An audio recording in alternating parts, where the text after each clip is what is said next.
And I am so glad, Warwick, I'm so glad that this one came up first. And I didn't rig it this way. I'm so glad this one came up first. Because in thinking about the impact of Beyond the Crucible, I want to tell a story that I told you like a month and a half ago or so. Our guest in episode 62, I believe it was. Let me look it up here. Yep. Our guest on episode 62 is a friend of mine, Ruja Markovic, who I had known since 1989 when she interned at the newspaper I worked at in Racine, Wisconsin. And Ruja and I stayed friends over the course of the years, and she came on and did the show because her crucible was, as a native of what was then Yugoslavia, she went back to the country in the 90s as it was falling apart in a terrible civil war. And she recounted the traumatic things she went through, that she overcame, and then the life that she built. But Ruja, over the last 4 or 5 years, had been battling cancer. And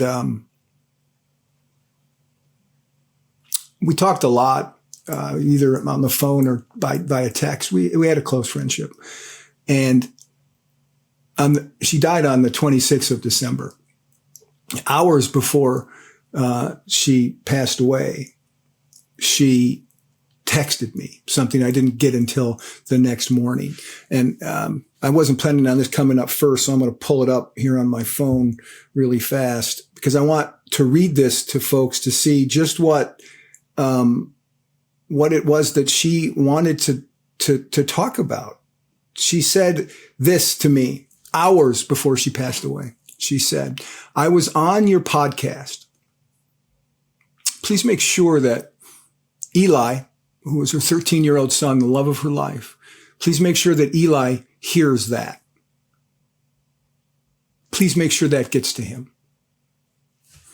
That, Warwick, that's enormous impact. A woman's dying wish was that the words spoken over her, about her, on this show were heard by her only child, a 13-year-old boy who was the prize of her life. That says something about the impact you're having with Beyond the Crucible, I think. It's hard to even kind of process what you just said, because what you're saying is this poor woman's in the last hours of her life is implicitly saying this podcast captured the essence of who Ruja was, what she was about, and what she valued. And she wanted that her legacy, as she described it in this podcast, to be passed on to a son. So his son would know this is what his mother believes in. This is her journey. And this was her mission. This is what she's about. The fact that she would say, I want to make sure that Eli listens and watches this. I mean, that's as high a praise as you could possibly have. I mean, that's, it's beyond saying it's an honor. It's a privilege of unparalleled magnitude to have anybody say that. That's just incredible. And Ruja, I did it. So he's seen it.